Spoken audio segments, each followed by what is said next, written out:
We're going to get started, guys, in about 30 seconds here today. Just going to let some people come in and join us.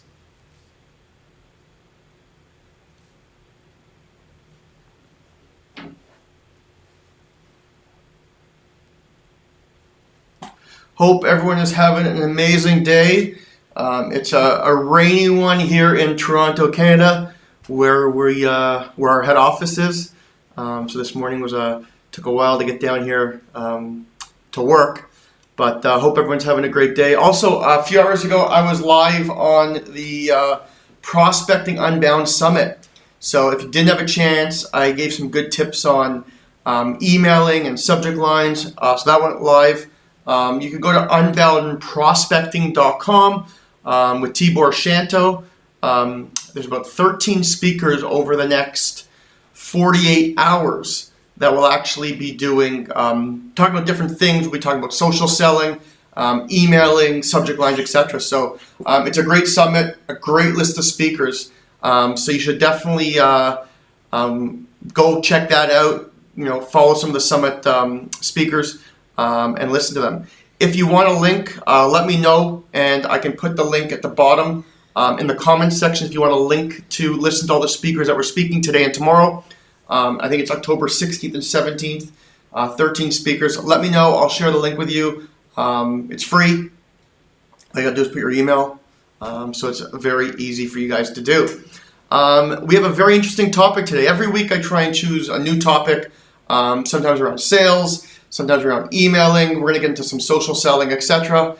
But this week, for our Wednesday LinkedIn Live, we're going to be talking about 10 closing mistakes that could cost you a deal. You spend tons of time trying to get a deal. The last thing you want to be doing is ruining your own deals. So I'm going to help you guys today and give you mistakes that you might be using, or mistakes your sales team's using, that hopefully can get you some more sales here as we close out 2019 with a few months left, and then going into 2020.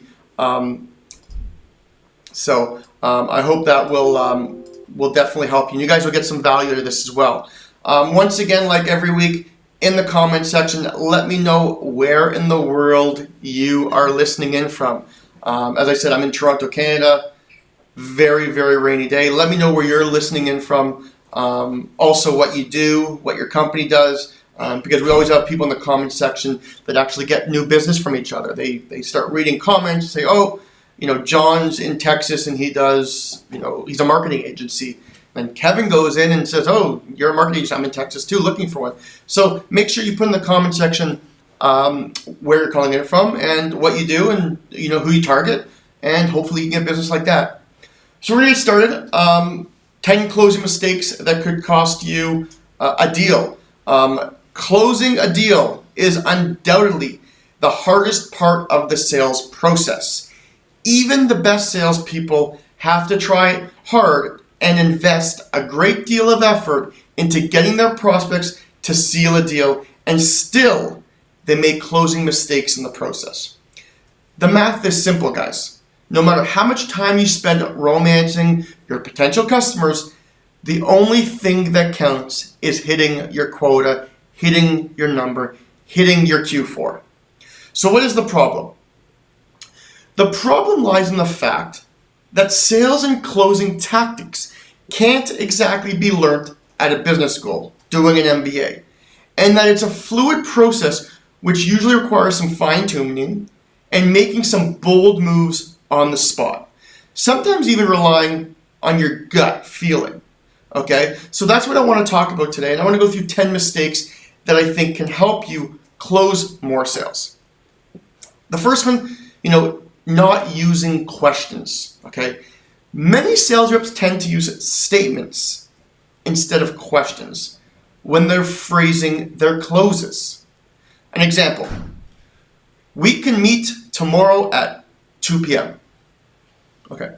You've given your prospect options. Well, I can meet, I can't meet, I have this meeting, etc. You can do this thing and say, we can meet tomorrow at 2 p.m. Or you can say something like this. Can we meet tomorrow at 2 p.m.? Now, can we gives them two options. Yes, we can. No, we can. Always go for the direct questions which require a pretty straightforward answer.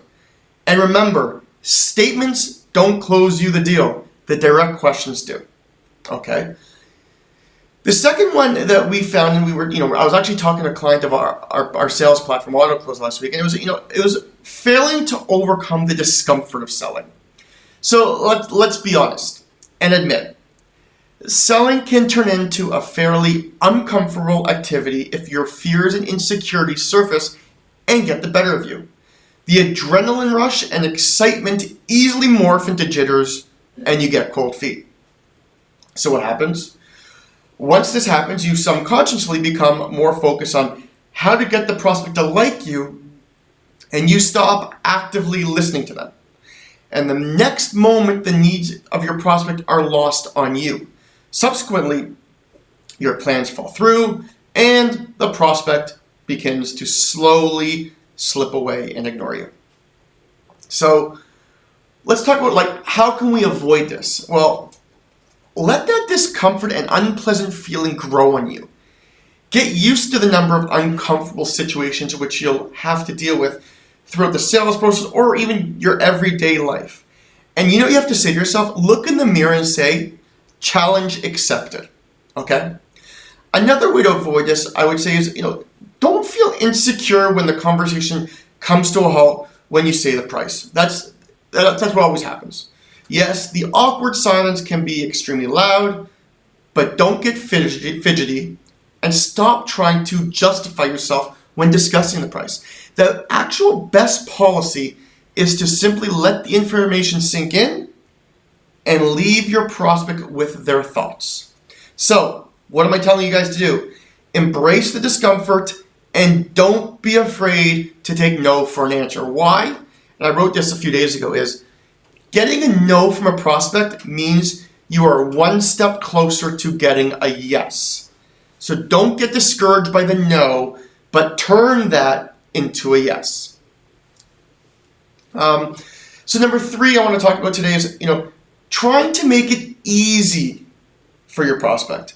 So first of all, if you make things comfortable and put no stress, your prospects won't feel the urgency to close the deal. It's your job to push them out of their comfort zone and make them realize that your offer is something they shouldn't miss out on, that promotion, that coupon code, that whatever you're giving them, they should not miss out on. So this is not time for creating a Zen atmosphere of calm and balance. No, you should openly remind your prospect about their pain points and issues. And at the same time, tease them with a solution which is right in front of their nose. They should only stretch a bit more, grab the remedy of your offer, and get rid of the things that are bothering them and their business. So, just like you need to accept discomfort, it's important to make things easy for your prospects because you don't want them to think that they don't actually need your help or that they can take their time when making their decision. Show some urgency, get them to make that decision. It's all part of that sales process and that closing process. Number 4, talking all the time. This is a mistake which gives salespeople a terrible name. It's true. Persistence should be your most important weapon. But if you're not careful, it's very easy to transform into that pushy salesperson who just never stops to talk. Active listening is another super important item. You should let your prospect do the talking and pay close attention to what they're saying. Ideally, you're listening. It's no secret that people enjoy talking about themselves, and certain research shows that it activates the areas of the brain involved in the reward system. So as a result, they experience pleasure while talking about themselves. Your prospects are no different. They're no different than the people that actually participate in all these studies, and you should take advantage of this psychological trick. Number 5 I want to talk about is, rushing into things. Many salespeople try to push their agenda and go in for that final close during the early stages of the process. presumably because they think that the conversation is going so smoothly. Oh, I can close this deal with a snap of my finger. This is a lethal mistake, which can kill the potential sale. There's a good reason why there's something called the sales cycle. You need to go through all the stages. Get to know your prospect, help them explore your product or service, and knowingly direct them towards understanding how they will benefit from your offer and why you are better and more suitable than your competitors. You can speed up some of the parts of the stages, but you can't ever skip any. Well, you can, but you're just going to lose the deal. Number 6. So let's talk about not personalizing your conversation. We talk about this all the time. Every week on our Thursday webinar where we do tips and tricks at AutoClose, we talk about personalization. This is particularly the case when it comes to cold outreach. By flooding your prospect's inbox with bland, impersonal messages that are visibly created in order to use for your mass emailing, you're reducing your chances of ever being taken into serious consideration. It's important to start personalizing from the very beginning and send your prospects meaningful messages that they can actually relate to. We can't deny that sales reps are extremely busy. They're under a great deal of pressure from their national sales manager, their bosses to hit quota, to hit their number, and to compose each email, personalize it, and send it out. But if email automation or a tool like AutoClose is done properly, it could really help. Slashing your contact list and creating small segments is a good start to personalize your email outreach. Some of the things we put into AutoClose to personalize it was you can use video.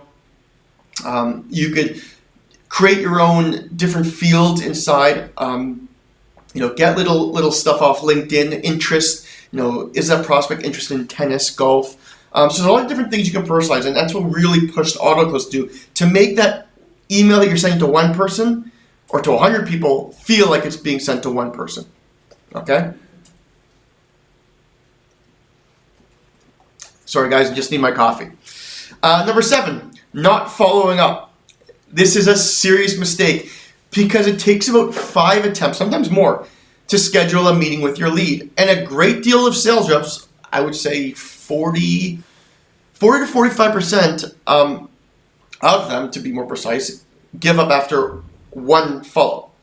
Guys, CEOs are busy, IT people are busy, sales people are busy, everyone's busy. They're not going to reply to your first email.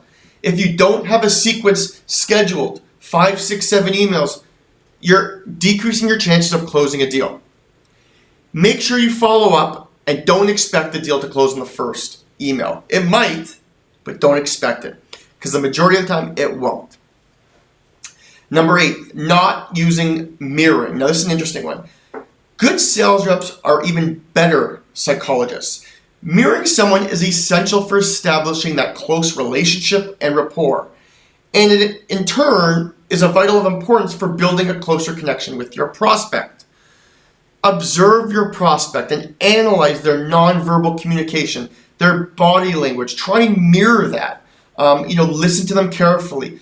Notice their vocabulary, their phrases, tone of voice, what sports they're talking about, the weather they're talking about, whatever they're doing. Mirror them. It will get you on that relationship building with that prospect and help you close that deal quicker.